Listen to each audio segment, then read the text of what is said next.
Queridos, vamos abrir ou ligar as nossas Bíblias no livro de Gênesis, capítulo 3. Gênesis, capítulo 3.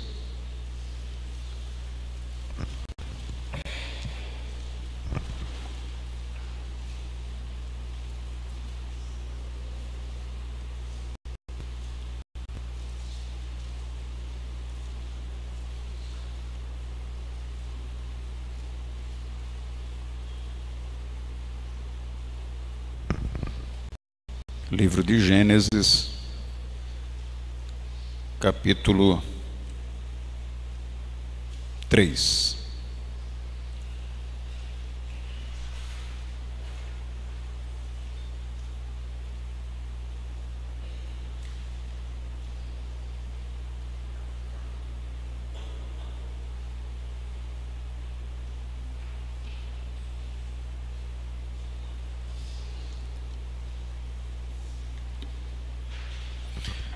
Antes de ler, vamos mais uma vez pedir ao Senhor sabedoria. Pai querido, mais uma vez na Tua presença nós estamos felizes, Pai, por esse lugar, essa casa de oração que o Senhor permite que esteja aberta, para que possamos compartilhar a Tua palavra, para que possamos nos congraçar também, experimentar a comunhão, experimentar a coinonia de uma forma saudável, Pai. E que o Senhor possa continuar usando esse espaço, esse momento, para falar aos nossos corações de uma forma tão bela, tão contundente como fez até agora. Que o Senhor tenha misericórdia de cada um de nós e nos faça perceber, abra os nossos olhos espirituais e o nosso coração para perceber quão boa, perfeita e agradável a vontade do Senhor. E que o texto que nós vamos ler e tudo aquilo que nós vamos comentar nesta noite seja algo que vem do teu coração para o nosso coração. E que as palavras dos meus lábios e o meditar do meu coração sejam agradáveis ao Senhor. Em nome de Jesus. Amém. Gênesis, capítulo 3. Verso 19, apenas um verso.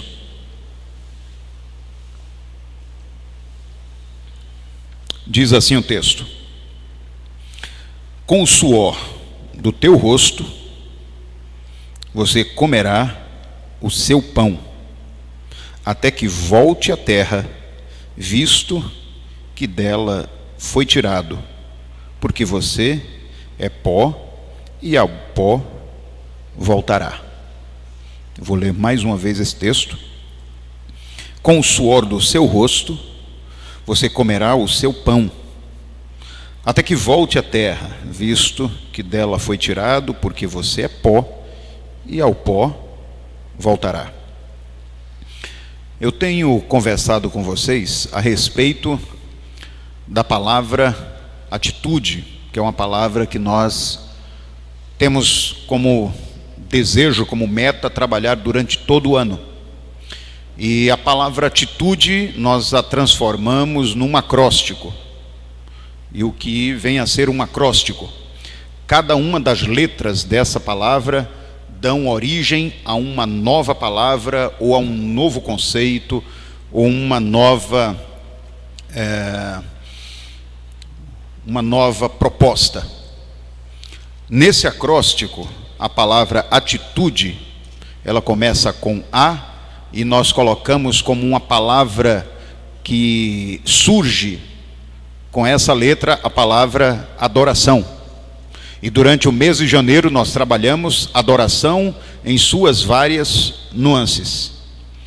Da mesma forma, a segunda letra da palavra atitude, agora no mês de fevereiro, a letra T, ela dá para nós a origem, ela nos direciona para a palavra trabalho. Então, atitude é uma palavra que denota adoração, atitude de adoração, nas várias nuances, mas denota também trabalho, atitude de trabalho no reino de Deus. Algumas coisas são importantes nós lembrarmos aqui. Aqui o texto bíblico diz que com o suor do teu rosto comerás o teu pão de cada dia. Isso denota o quê? Que tudo aquilo que nós necessitamos para a nossa sobrevivência naturalmente virá das próprias mãos, trabalho. Ainda que aquilo que nós não possamos fazer, Deus de forma sobrenatural supre. Porque Ele também diz que, olha, os lírios do campo não trabalham, não semeiam, mas nem Salomão, com toda a sua majestade, conseguiu se vestir de forma tão bela como eles. Ou seja, o Senhor supre aquilo que você não pode fazer. E eu acho que aqui nós temos testemunhas vivas de sobrevivência pela graça e pela misericórdia de Deus, não temos?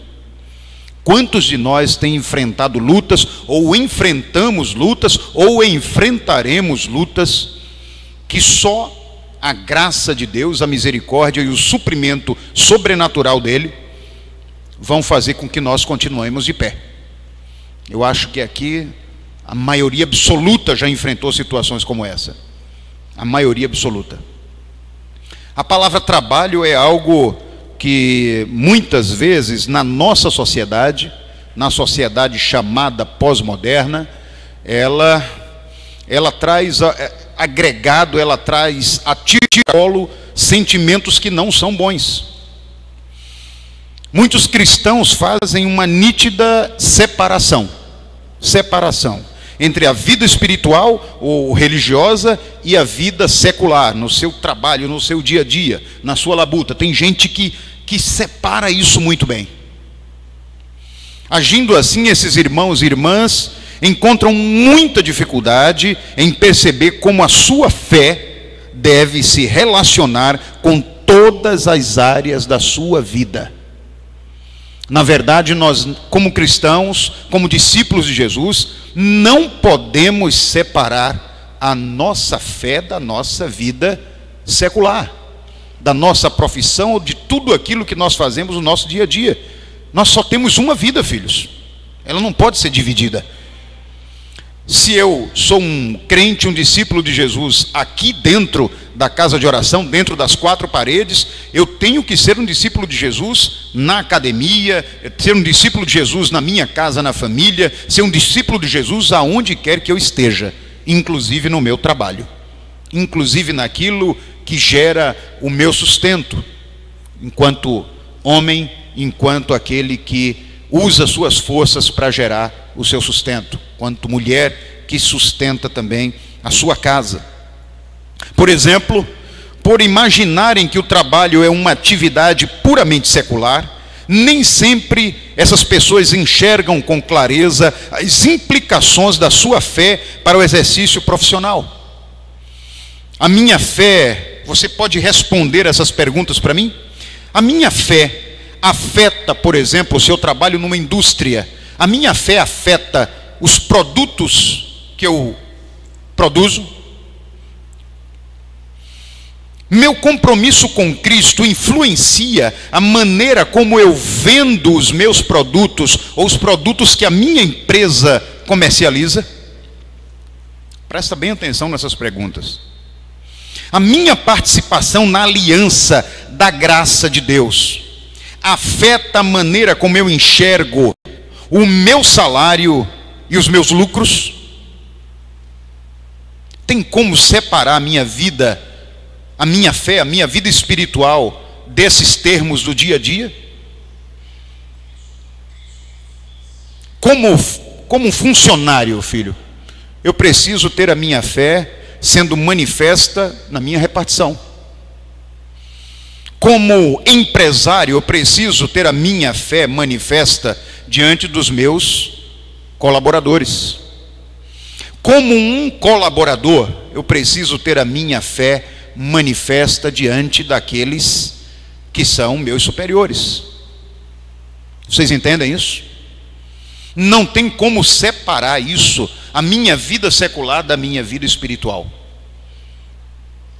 A minha vida espiritual manifesta o meu caráter. Manifesta o meu caráter. Uma coisa que é interessante é que o reino de Deus é muito mais amplo do que a igreja e todas as áreas da nossa vida. Com todas as atividades que nós realizamos, quer elas sejam consideradas religiosas ou não, precisam ser feitas de modo que agradem a Deus. E aí uma série de situações vão influenciar o meu dia a dia. Uma série de ações. É importante a gente fazer uma menção de como a palavra trabalho, como a labuta, ela era encarada em outros momentos, em outras épocas da nossa sociedade. Por exemplo, numa pesquisa, a gente pode perceber que a visão grega do trabalho, a filosofia grega, como ela enxergava o trabalho, é muito diferente da visão que temos hoje. Completamente diferente. Vocês sabem que para o grego, o trabalho ele era algo insuportável. O trabalho físico, o trabalho braçal, era algo que na filosofia grega, no modo grego de se entender, era algo que era feito para um grupo de pessoas ou para os animais. Eles entendiam isso. Eles entendiam que o homem que era de uma estirpe diferente, o homem que nasceu em um berço diferente, um berço dotado de prazeres e riquezas, esse era o homem feliz sobre a terra. Se ele precisasse trabalhar, exercitar a sua força, suas habilidades, isso seria regredi-lo, fazer com que ele tornasse um homem de segunda ou até de terceira categoria. Para o grego, o trabalho era simplesmente insuportável. Então ele diz que o trabalho veio para os escravos, eles pensavam assim, era para os escravos ou para os animais. E eles nasceram para isso. Os animais e escravos nasceram, cresceram, trabalharam, reproduziram enquanto trabalhavam e morriam. Acabou. Eles não tinham nenhuma marca da sua vida que ficasse na sociedade, que fosse relevante. A única marca era o trabalho. Mas o homem que nascia em berço de ouro, ele nascia para a filosofia, ele nascia para desfrutar dos bens materiais e ser feliz. Era assim que pensava o grego na Idade Antiga. Mas interessante é que quando você caminha mais e passa para uma outra era, a era medieval, algumas coisas mudam em relação ao trabalho. Algumas poucas coisas, mas vale a pena mensurar. A Idade Média é um outro período que tem grande influência sobre o modo como o trabalho é encarado. Essa influência é resultado do pensamento teológico medieval, que normalmente davam também pouco valor ao trabalho.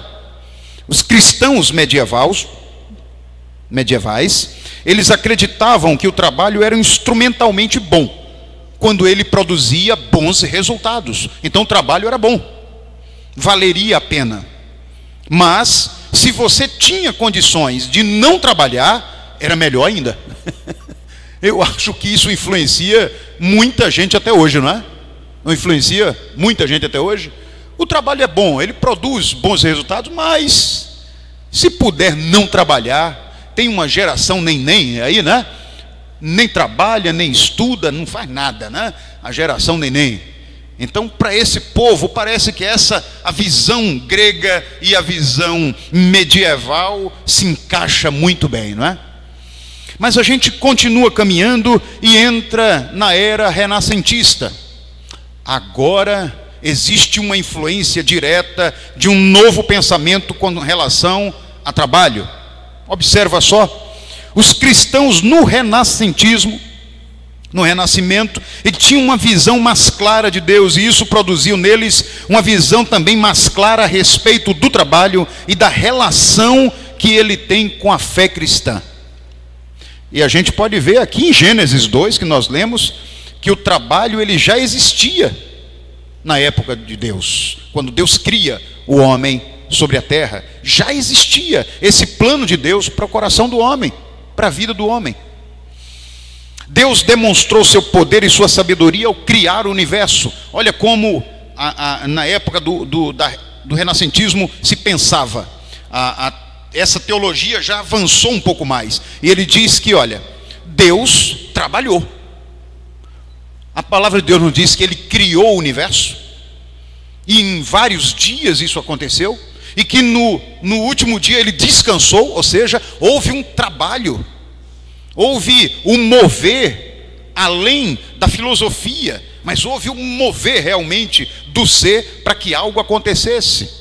Então, Giordano Bruno, ele diz que o trabalho era bom, porque fazia os homens desenvolverem suas capacidades criativas, que eventualmente os levaria a exercer controle sobre a terra e cumprir o mandato que Deus tinha dado a Adão na criação. Vocês estão lembrados do que é que Deus diz a Adão, lá no Jardim do Éden? Apresenta toda a relva, apresenta todos os animais e diz, olha, você tem um trabalho. Você primeiro vai dar nome a cada um dos animais. E você vai cuidar da relva. Você vai manter esse jardim produtivo. O que é isso? Trabalho. Mas naquela época já tinha já. E esse entendimento do trabalho não é o entendimento nem dos gregos, nem do período medieval. Porque para eles era uma labuta desgastante. E Deus está dizendo aqui que não era.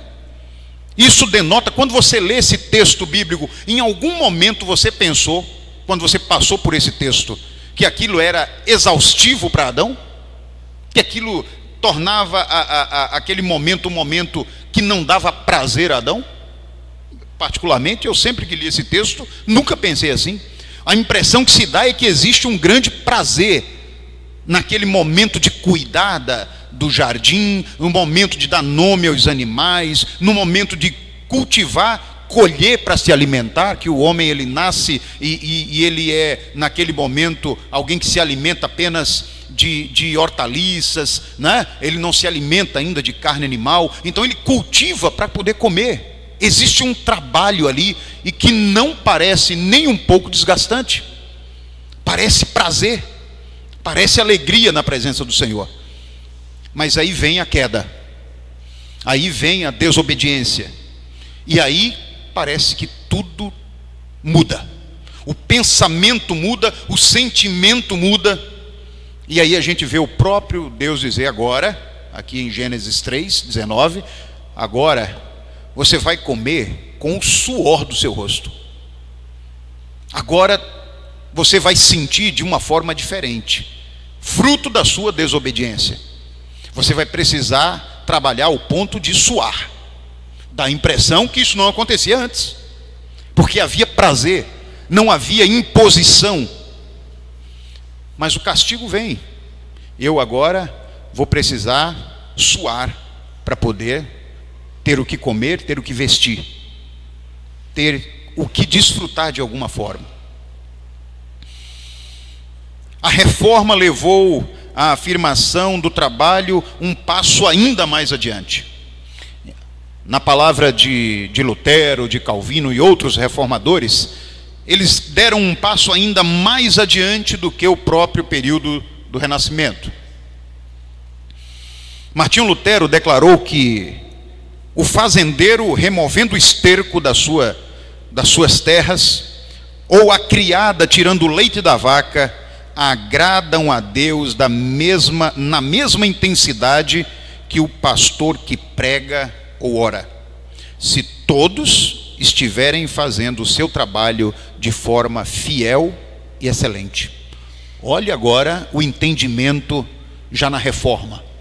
Olha só como é que o trabalho agora toma uma conotação diferente.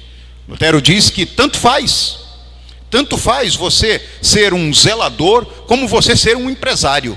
Se você honra o seu trabalho, se você faz com fidelidade, se você faz como um sacrifício vivo a Deus, se você honra as pessoas que estão próximas a você, ele é agradável ao Senhor. O seu trabalho é agradável ao Senhor. Um entendimento já muito mais próximo do que certamente eu e você pensamos, não é? Muito mais próximo. É Deus quem nos chama e nos capacita para exercermos nossa atividade profissional. Ao cumprirmos esse chamado, todos nos tornamos agentes do cuidado amoroso e providencial de Deus. Pelas mãos dos seres humanos, enquanto eles trabalham, o Senhor responde às orações de seus filhos. Olha que coisa interessante. Quando nós desempenhamos nossa vocação fielmente, com excelência, os nus são vestidos, os famintos são alimentados, os enfermos são curados e os ignorantes são educados. Olha que coisa linda. Filhos, como eu fico feliz em ver nossa sociedade começando a enxergar algumas posições na sociedade, no dia a dia, na labuta, no trabalho, como funções primordiais. O professor, aquele que se prepara, aquele que é vocacionado para lecionar, vocacionado. Infelizmente existem muitas pessoas que estão assumindo a cátedra, mas não como vocacionados, talvez como graduados, mas não como vocacionados. E existe uma diferença singular entre as duas coisas. E vocês veem essa singularidade nas matérias televisivas ou jornalísticas ou nas mídias sociais. Por exemplo, você vê um jovem professor ou professora lá no interior do Ceará, numa cidade que quase ninguém ouviu falar até hoje, aparecer na mídia, e esse jovem professor agora disputa como um dos melhores professores do mundo, com outros professores ao redor da terra. Enquanto você vê professores com pós-doutorado nas universidades que não entram nessa lista. Por quê? O que é que vocês acham que existe de diferença? Qual é a particularidade?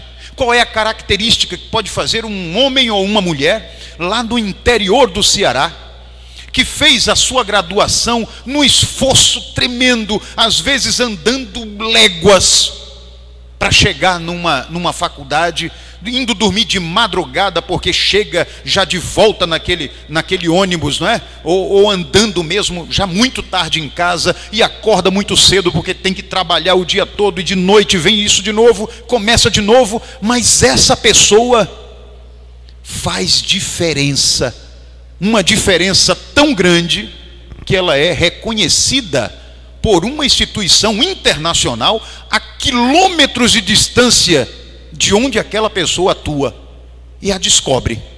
Como isso pode acontecer?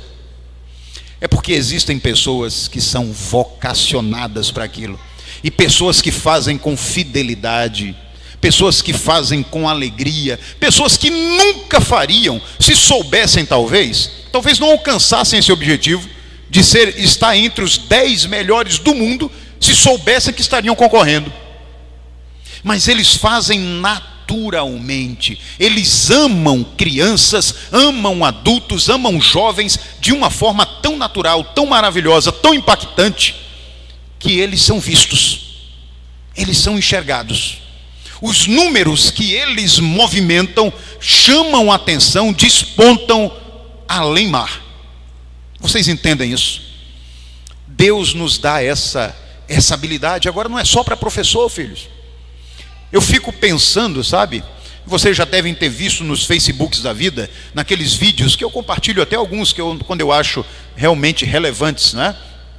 Como a gente vê, por exemplo, que nesses dias, ali eu creio que na cidade de Olinda, se não estou enganado, foi na cidade de Olinda, veio para o Facebook a notícia do falecimento de um motorista de ônibus. Eu não sei se vocês viram isso, não é? Eu creio que foi em Olinda. Tirem essa dúvida para mim, mas eu creio que foi. Mas por que um motorista de ônibus, ele não foi atropelado, não foi nada, não, ele teve uma morte como a maioria dos seres humanos experimentam a morte. Na sua idade já avançada, ele teve um acometimento e faleceu. Mas por que ele foi parar nas mídias sociais? Por que chamou a atenção? Porque aquele motorista, ele não era um professor graduado ou com mestrado ou pós-doutorado, nada. Mas ele servia como motorista de uma forma que impactava a vida de todos que subiam naquele ônibus. Ele mexia com a vida daquelas pessoas, ele respeitava os idosos, respeitava as crianças, ele tinha sempre uma palavra, ele esperava o idoso chegar até o último degrau e se apoiar e sentar. Aquilo chamava a atenção do povo. Ele era um simples motorista, mas que fez a história dele. Ele deixou um legado. E eu me preocupo, sabe, filhos?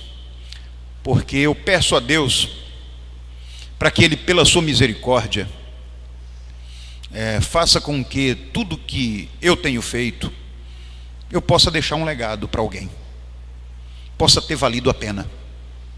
Da mesma forma eu oro para que cada um de vocês possa deixar um legado também, que pelo trabalho de vocês, pelo nosso trabalho, por tudo aquilo que nós fazemos sobre essa terra, Deus se alegre e pessoas sejam inspiradas, pessoas saiam da sua zona de conforto e mudem a sua atitude por causa de uma referência que fez diferença na vida delas. Trabalho, mas trabalho com um foco: abençoar pessoas. Abençoar pessoas. Toda tarefa, mesmo as que são tidas em baixa estima pelas pessoas, são preciosas aos olhos de Deus, se for exercida para a glória dele, que nos vocaciona e nos capacita para algo que chamamos de trabalho. Toda. Como eu fico feliz. Você quer ver? Quando eu vejo um gari fazendo o seu trabalho cantando. Eu conheço alguns, né? Pessoal que passa sorrindo. Filhos, aquele trabalho é desgastante, é perigoso, né? É insalubre, mas ele passa ali cantando, sabe? Aquele homem, a gente precisa orar por ele, pela sua família, por cada um que está ali nas mais simples missões. Mas você já pensou o que seriam nossas ruas se esses homens não estivessem ali, fazendo a parte deles? Você já pensou o que seria da nossa cidade? Que talvez eu e você não tivéssemos disposição, não é? Para sair da nossa zona de conforto e fazer aquele trabalho. Mas eles estão ali. E eu não vou dizer a vocês que talvez eles não quisessem fazer outra coisa. Certamente tem muitos ali que gostariam de estar fazendo outra coisa. Mas enquanto ali estão tentando fazer com excelência. Honra a quem honra, disse Jesus. A gente tem que aprender a glorificar a Deus pela vida de cada uma dessas pessoas, pelo trabalho delas. E pedir ao Senhor que nos dê sabedoria para que o nosso trabalho seja também tão relevante quanto o deles. É por isso que eu digo a você que está num concurso público, empregado através de um concurso público, a você que está almejando um concurso público, o que é que você faz, como você se comporta como um cristão dentro da sua função, e o que você quer fazer se você assumir uma função dessa. Essas perguntas são fundamentais. A resposta a essas perguntas são fundamentais para Deus, para que você seja um homem ou uma mulher de sucesso na sua vida profissional. O que você faz hoje, ou o que você pensa fazer quando estiver naquela posição. O seu curso, talvez um curso que você sempre quis, e você está fazendo tudo para ser o melhor profissional. Mas para ser o melhor profissional, para quê? Para simplesmente desfrutar dos benefícios de um profissional bem remunerado? Ou para usar aquilo que Deus te deu, a tua capacidade, para tornar a vida de outras pessoas menos difíceis? Abençoar pessoas. O que é que você faz com a sua profissão? É para a glória de Deus ou é para a sua glória? É a resposta que pode determinar o seu futuro. É a resposta que pode determinar a sua felicidade ou não. Os cristãos, isso é um conceito, tá? Preste atenção nisso. Os cristãos devem ocupar atividades lícitas. Isso é uma afirmativa, mas também é um conceito. E eu queria que você refletisse sobre isso. Não feche a sua mente e o seu coração antes de você entender o que a gente vai dizer aqui. Os cristãos devem ocupar atividades lícitas. As atividades ilícitas não correspondem a uma vocação de Deus. Atividades ilícitas não correspondem a uma vocação de Deus. Não confunda facilidades que você gera com portas abertas por Deus. Presta bem atenção nisso. Não confunda facilidades que você promove com portas que Deus abre. Nenhum cristão é chamado por Deus para produzir ou distribuir produtos piratas, por exemplo. Nenhum cristão é chamado para isso. Isso não é vocação. Mas pastor, depende do conceito do que é pirata. Não tem conceito do que é pirata, filho. Ou é pirata ou não é. Não tem um conceito mais ou menos. Não dá para relativizar o que é pirata. Não dá para você querer ensinar sobre ética cristã na igreja, e você em casa ter hoje em dia a gente nem tem mais DVD, né? Mas você está com o seu computador cheio de filme pirata baixado, filho. Não dá. Não dá. Eu sei e eu entendo a argumentação de alguns de vocês a respeito da questão mercadológica. Como está difícil, por exemplo, eu ter um computador com sistema operacional e com alguns softwares originais. É difícil, caro, né? Mas, filho, não tem coisa pior do que quando eu chego em uma casa ou quando eu olhava o meu próprio computador e tinha lá, essa cópia não é original. Quantas igrejas eu já cheguei e no momento que a gente pega o data show e está preparando alguma coisa para jogar, aí de repente vem aquela janelinha. Esta cópia não é original. Aí o cara vai lá, corre. Já foi, filho. Já foi. É muito difícil, eu sei. Mas olha, dá a César o que é de César e dá a Deus o que é de Deus. Tem a ver com os softwares que você usa. Você entende? Mas pastor, isso é um absurdo quando se cobra. Pessoas trabalharam para produzir aquilo que você hoje está usando em seu próprio benefício e de graça. Mas não tem mais, filho. Dá a César o que é de César, dá a Deus o que é de Deus. E eu vou deixar de trabalhar, filho? Você gosta do Windows?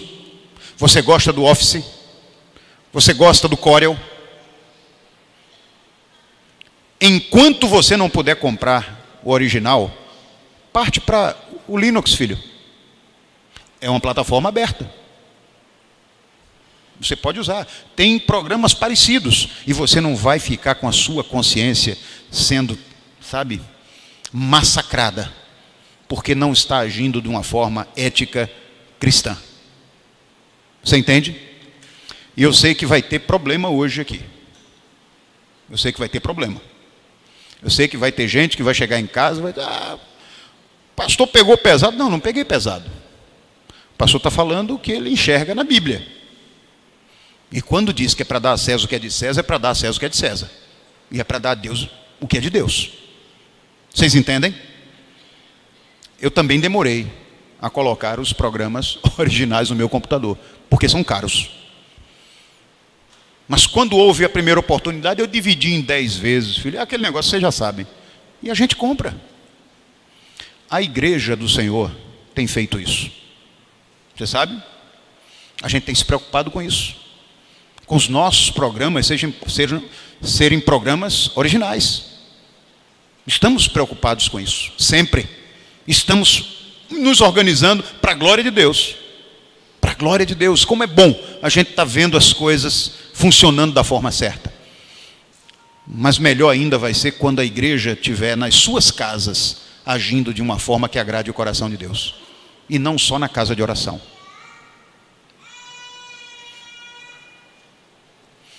Nenhum cristão é chamado por Deus para produzir ou distribuir produtos piratas ou para vender produtos sem nota fiscal. É outro problema. Hoje o negócio está feio, não é, filhos? O negócio está feio, né? A gente fica aflito quando a gente chega numa empresa, às vezes empresas grandes, e as pessoas, a gente pede nota fiscal, que a gente tem tentado fazer isso de uma forma mais próxima possível do correto, mas tem empresas que simplesmente não têm nota fiscal. Isso é tirar de César o que é de César. Eu tenho chamado a atenção de vocês para todo o mês de maio. Não porque é o mês da família, mas geralmente porque é o final para a prestação do imposto de renda, prestação de conta do leão, né? Geralmente, abril, maio, por ali, a coisa pega, né? E aí a gente fica aflito. Ali a gente vai ver cristãos. Sabe, eu fico aflito quando eu vejo alguém crente e dizer assim, já vi vários contadores amigos dizerem, pastor, é uma loucura, porque chega fulano e diz, rapaz, dá um jeitinho aí, filho. Não pode, filho, dar um jeitinho aí. Dá a César o que é de César, dá a Deus o que é de Deus. E Deus honra, sabe? Deus honra quando você faz a sua parte. Deus honra você. Não tenha dúvida disso. Há vários pecados envolvidos nesse tipo de atividade. Fraude, mentira, roubo. Trabalhar em harmonia com as leis vigentes, dando a César o que é de César e a Deus o que é de Deus, tem que ser a nossa meta diária. Tem que ser a nossa meta diária. É o único momento da vida cristã que você deixa claro as coisas separadas. Muito separadas. E Deus determina isso. Mas não basta trabalhar com aquilo que é lícito. Há atividades que são lícitas, mas não harmonizam com a fé que nós professamos. É um outro problema agora. Não basta trabalhar com aquilo que é lícito. Há atividades que são ilícitas, mas não se harmonizam com a nossa fé. Por exemplo, pessoas que lidam com tabaco, pessoas que lidam com bebida, pessoas que lidam com a produção de pornografia. São indústrias que muitas vezes pagam seus tributos, mas para um crente é complicado trabalhar nisso. É complicado trabalhar nisso. É pedir a Deus misericórdia. Senhor, me capacita e abre portas para que eu possa sair disso. Porque eu sei que quando eu trabalho com uma dessas coisas, eu posso estar sendo beneficiado, mas eu estou influenciando diretamente para o malefício de outras pessoas. E isso não pode ser uma coisa que nos deixe em paz. Isso não pode nos deixar em paz. Nós não podemos dormir, botar a nossa cabeça no travesseiro em paz. Existem coisas que não comungam com aquilo que nós professamos, simplesmente isso. As ideias dos reformadores permanecem centrais para um conceito cristão de trabalho.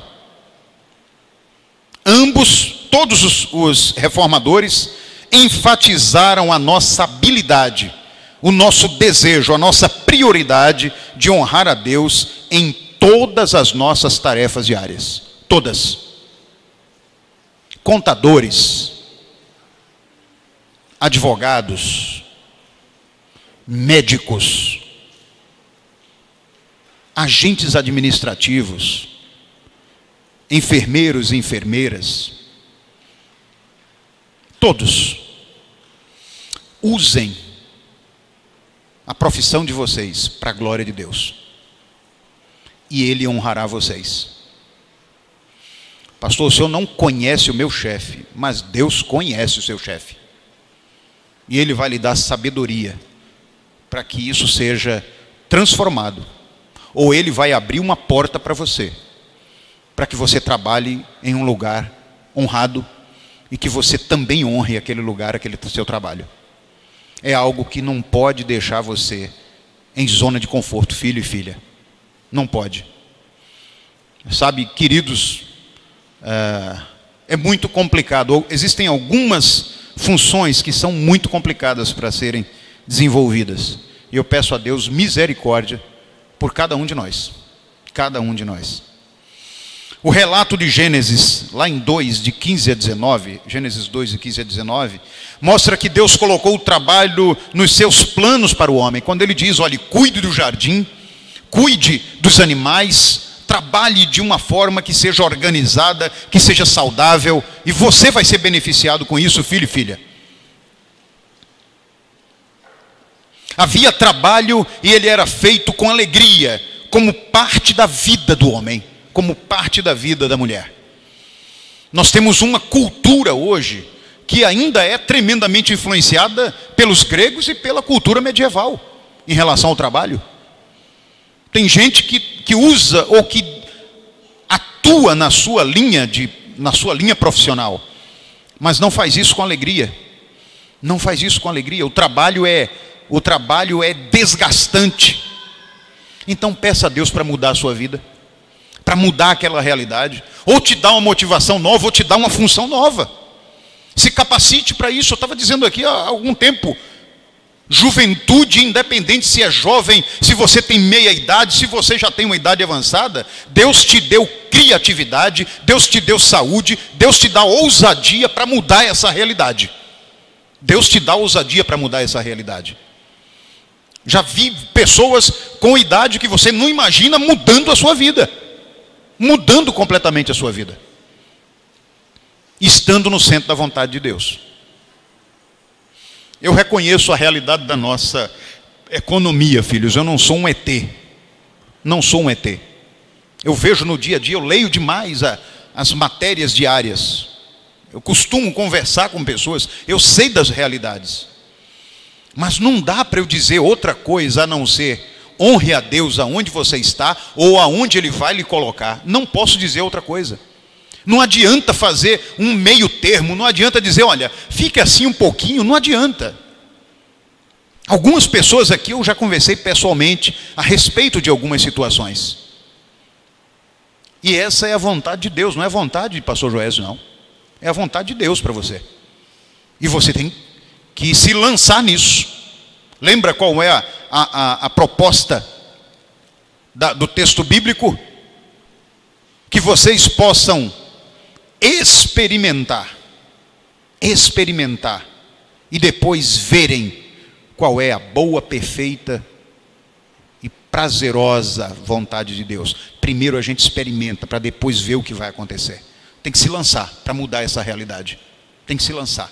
Não adianta querer primeiro ver os números, primeiro ver a coisa estruturada, ver a sociedade responder de uma forma diferente para você tomar uma atitude. O que Deus está convocando você é para tomar atitude e depois você vai ver o que Ele vai fazer. Você entende? Primeiro a gente se lança, primeiro a gente acredita que está fazendo a vontade dEle e depois Ele mostra como Ele é fiel, como Ele vai cuidar de você, como Ele vai cuidar de você. Deus colocou o trabalho nos seus planos para o homem, é verdade. O trabalho era feito com alegria, como parte da vida do ser humano. Segundo o ponto de vista da sociedade moderna, pessoas que têm ocupações consideradas de maior status são mais bem vistas, enquanto pessoas que têm ocupações mais modestas são tratadas com descaso. O cristão não pode submeter-se a esta visão equivocada de trabalho. O fato de muitas pessoas possuírem empregos modestos não as torna inferiores a ninguém. Deus não faz esse tipo de distinção. Todo trabalho honesto, fiel, excelente, possui grande valor diante de Deus. Todo ele. Todo. É por isso que você tem que honrar o gari que vai buscar o seu lixo. Você tem que honrar cada pessoa que está prestando um serviço a você. Por mais simples que pareça ser, honre. Você não pode fazer distinção. Deus não faz. Ame essas pessoas, ore por elas, ajude. Ajude. Isso vai alegrar o coração de Deus e você vai ficar feliz também. Você vai ficar feliz. Porque não tem coisa melhor quando a gente faz a vontade de Deus, porque Ele dá uma paz sobrenatural para a gente. Ele dá uma paz sobrenatural. Um deles é a precariedade dos sistemas. Na verdade, eu pensei aqui em algumas coisas que hoje contribuem para que nós possamos sofrer na sociedade em que vivemos quando se fala de trabalho. Uma dessas coisas que nos faz sofrer, por exemplo, a carência da nossa estrutura, do nosso sistema de serviço público. Outra coisa é a opressão desumana que muitos sofrem no local de trabalho. Existem também trabalhadores que diariamente são oprimidos em seu local de trabalho por chefes autoritários, por terem que trabalhar em locais sem higiene ou sem condições humanas de trabalho. Muita coisa acontece, vocês talvez passem por isso no dia a dia de vocês. Lá em 1 Timóteo 5,8, o apóstolo Paulo afirma que o trabalhador, ele é digno do seu salário. Quando fala digno, não é simplesmente de receber o salário, mas de trabalhar de uma forma que seja digna no seu ambiente e não apenas nos seus recursos. Não amordaceis o boi quando pisa o trigo, diz lá em Deuteronômio também. Ora, se Deus se preocupa em nos dar mandamentos que impedem de sermos injustos até com os animais, com quanta dignidade devemos tratar os seres humanos que trabalham conosco ou para nós? Depende de mim e de você. Mas eu não sou empresário. Mas às vezes você chama alguém para limpar o seu quintal, não chama? Às vezes você chama alguém para fazer uma faxina na sua casa, não chama? Honre. Para a glória de Deus. Trate bem. Aquela pessoa está ali servindo você. Honre-a também. Consideremos também os trabalhos importantes. Aqueles trabalhos que muitas vezes não geram rendimento. Por exemplo, o trabalho voluntário e o trabalho doméstico. A igreja é movimentada de forma sobrenatural, filhos. Porque 70% ou mais da igreja é movimentada, funciona com trabalho voluntário. Os ministérios, vocês fazem a igreja funcionar. Isso é sobrenatural. Isso é sobrenatural. São corações que estão sendo colocados à disposição do reino. Se alegre por trabalhar dessa forma. Se alegre por fazer para a glória de Deus. Se alegre por abençoar pessoas. Se alegre por edificar a casa de oração. Se alegre por expandir o reino através do seu trabalho social, através do seu voluntariado. Se alegre na presença de Deus. Os dons que Deus nos dá nem sempre têm o objetivo de proporcionar ganhos financeiros, mas sempre tem o objetivo de nos levar a desempenhar tarefas importantes para nossos grupos sociais e para a nossa família. O trabalho nos dá significado, direção, identidade e propósito. pelo trabalho nós ganhamos a satisfação de contribuir para algo muito maior do que nós mesmos. Deixamos de ser egoístas, começamos a pensar no outro, começamos a pensar nos pares, começamos a pensar nos necessitados, começamos a pensar naquele que necessita de um abraço meu. Eu trabalho para isso, para a glória de Deus. Você trabalha para a glória de Deus. Filhos, a conclusão nisso tudo, sobre trabalho, de uma forma mais ampla, mais genérica. Os gregos e os pensadores da Idade Média tinham uma visão distorcida do trabalho, que afeta o conceito de trabalho até os nossos dias. Com o Renascimento e a Reforma Protestante, esse conceito foi revisto, e para se adequar ao que ensina a Escritura, glória a Deus, os cristãos da atualidade devem manter essa visão bíblica do trabalho e transmiti-la pelo ensino e pelo testemunho pessoal. Não tem outra forma de dizer que Deus usa você para a glória dele, a não ser você colocando braços, pernas, boca e mente a serviço do rei. Não tem outra forma. Se coloque a serviço do Senhor. Hoje nós vimos que nenhum trabalho é inteiramente secular. Como esta convicção afeta então o seu trabalho? Se você entende hoje que você não pode separar a sua vida secular da sua vida espiritual, como é então que essa informação, que essa convicção vai afetar o seu trabalho a partir de hoje? De que forma você vai agir a partir de hoje? O que é que hoje que nós aprendemos mudará a nossa vida no exercício profissional? Você trabalha para a honra de Deus e o seu reino, tanto enquanto constrói uma nave espacial, como quando você varre o chão de uma casa. Você trabalha para a glória de Deus. Que isso possa mudar o nosso conceito de trabalho cristão, de trabalho como discípulo de Jesus.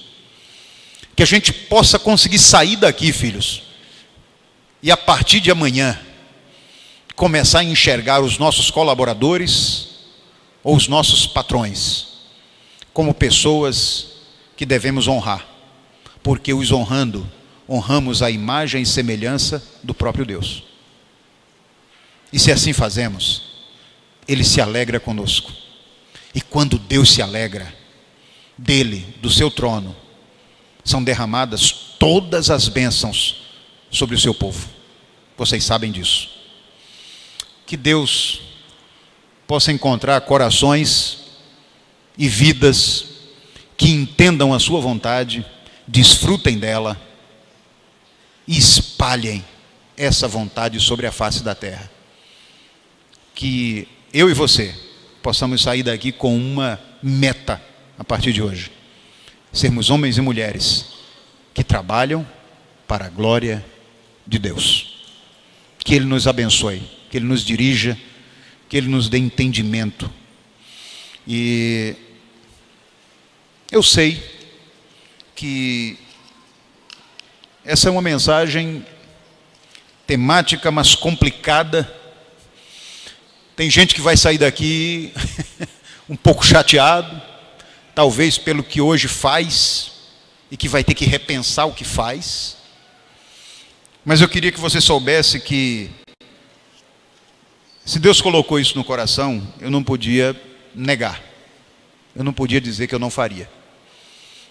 E que você, independentemente da forma como você acolheu isso, a minha oração é que essa reflexão ela tenha como resultado transformação da sua mente, a metanoia da mente, e torne você um homem ou uma mulher cada dia mais parecida com Jesus. Esse é o desejo. Esse é o desejo. E compartilhe isso com as pessoas que estão ao seu redor. Ame e seja um discípulo, em nome de Jesus. Amém? Filhos, Eu vou orar com vocês nesse momento, agradecendo a Deus por essa semana, pedindo a Ele, como o nosso irmão Wilson falou agora no início do nosso culto, e nós também oramos pela manhã, que Ele traga muita graça sobre todas as pessoas que sofrem nesses dias. Muita gente sofrendo, muitas famílias sofrendo, muitas perdas nesses últimos 20 ou 30 dias. Muitos motivos para nós estarmos debruçados em nossos momentos de oração, pedindo, clamando a Deus. Eu não entendo nem pedindo simplesmente, mas clamando a Deus, que mude a realidade da nossa nação. Que transforme a mente de pessoas que têm negligenciado por causa de dinheiro, por causa de poder, tem negligenciado a coisa mais preciosa sobre essa terra e que Deus ama, o ser humano. Que Deus tenha misericórdia. Eu queria, sinceramente, que estivéssemos durante a semana toda pedindo a Deus misericórdia por essas famílias. Vocês sabem que esse momento é um momento que tem feito muita diferença. Muitas igrejas têm feito diferença, sabe, filhos? E eu não sei se, Alessandro, você está com um vídeo, Adriel deixou aí no ponto. Eu queria somente terminar esse momento, que vocês pudessem assistir um pequeno vídeo, é pequeno, a respeito daquela situação lá de Brumadinho, e que a primeira igreja batista em Brumadinho tomou atitude. Isso me deixou muito feliz. Isso me deixou muito feliz. Isso me fez refletir a respeito da nossa ação também aqui. Tá? Eu queria convidar vocês para verem esse vídeo nesse momento.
esse vídeo me fez pensar sobre isso. Nas coisas que tem nos atingido no dia a dia, porque Brumadinho está um pouco distante, mas filhos, tem tanta coisa nos atingindo aqui pertinho, tanta gente sofrendo aqui. Qual é a ação que nós podemos fazer para abençoar pessoas? Olha que iniciativa, cuidado dos bombeiros e todos os que estão ali na frente de trabalho, né? Cuidando da roupa, lavando a roupa. Teve gente que ficou sem máquina de lavar em casa e vai ficar um tempo ainda. Muitas máquinas dessas provavelmente quebraram. Mas existe uma doação de coração, um trabalho de coração.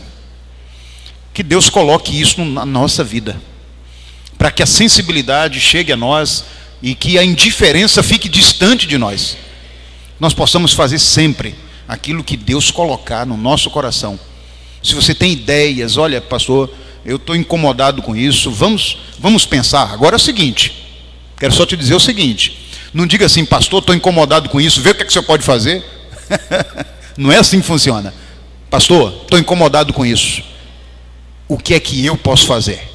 Porque você vai estar nesse negócio. Se Deus incomodou você, é com você que Ele conta também.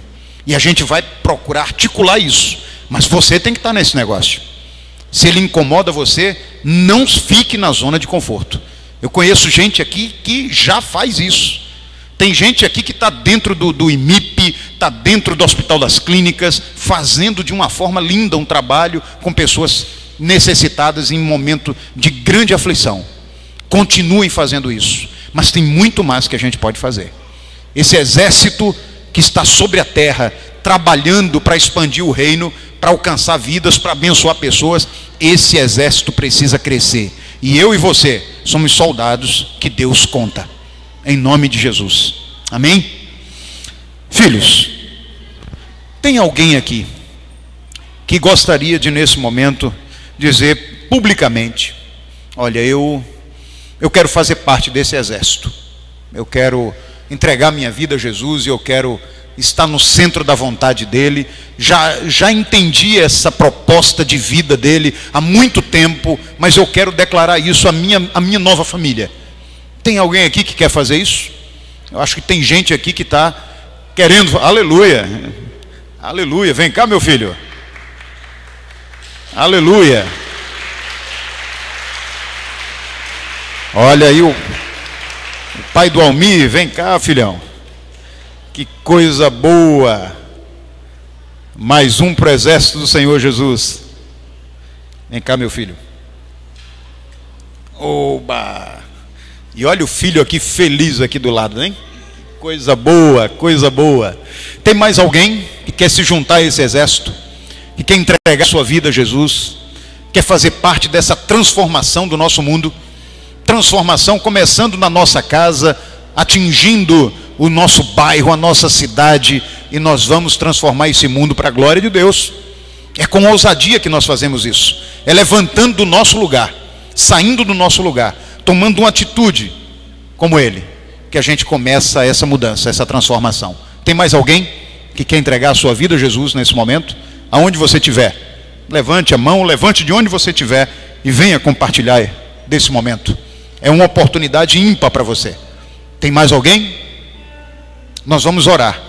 E se você porventura está tímido ainda para tomar essa decisão, mas quer fazer parte dessa família, me encontre aqui no final do culto, encontre qualquer um dos líderes, o Jardel, qualquer um dos líderes aqui, que nós queremos orar com você. Tá bom? Vamos agradecer ao Senhor por esse momento. Vamos ficar em pé, igreja.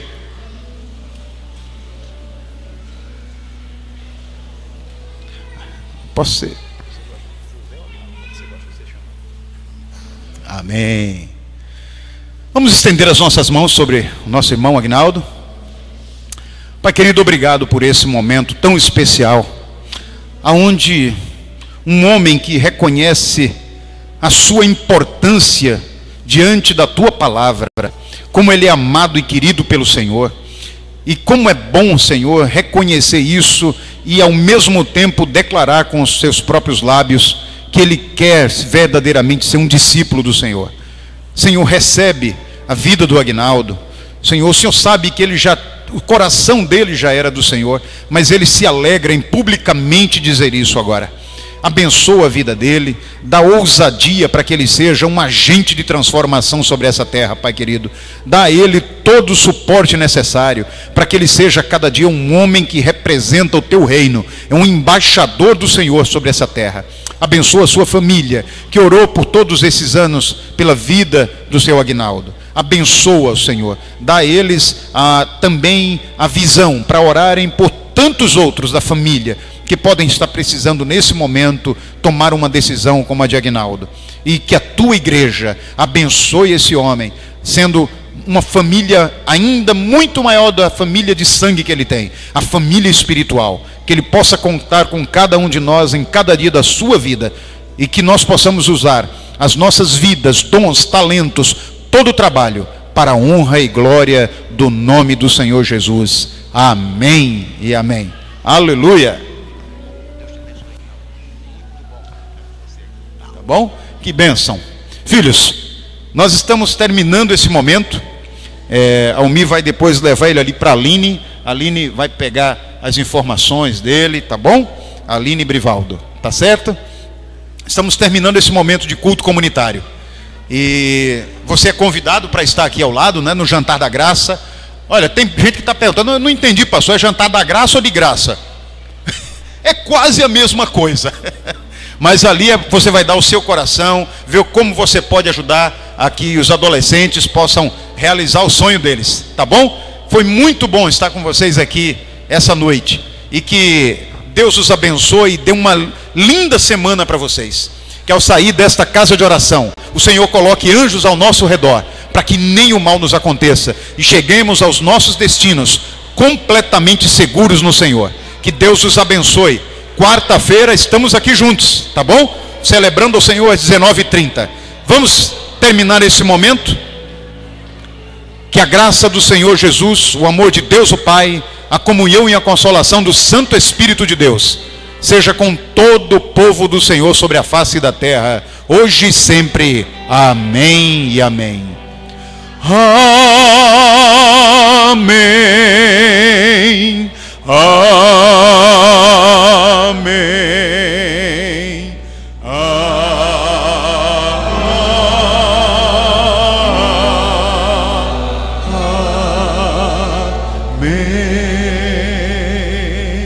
Que o Senhor nos abençoe.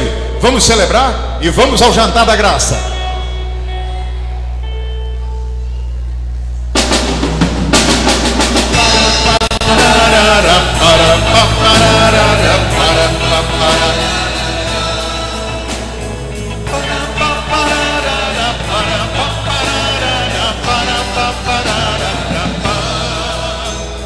Lembra que o Senhor uma vez nos falou sobre a promessa de um dia colher o fruto que hoje temos nas mãos. É o que nos fazia sonhar, com o trabalho e guardando a visão, às vezes chorando, mas sempre com fé. Valeu a pena esperar no Senhor, mais uma vez foi fiel. A nossa boca se encheu de alegria e a nossa língua de júbilo.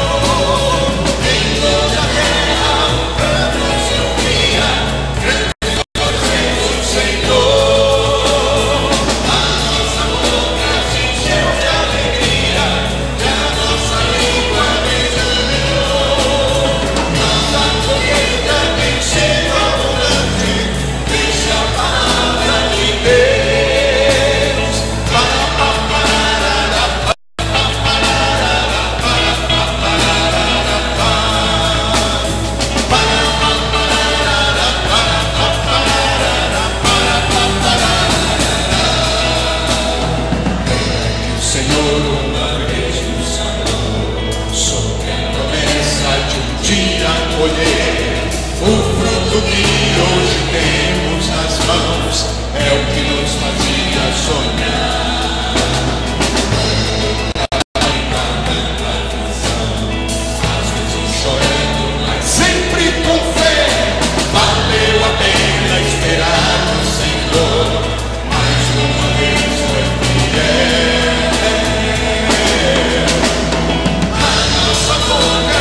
É sonho de Deus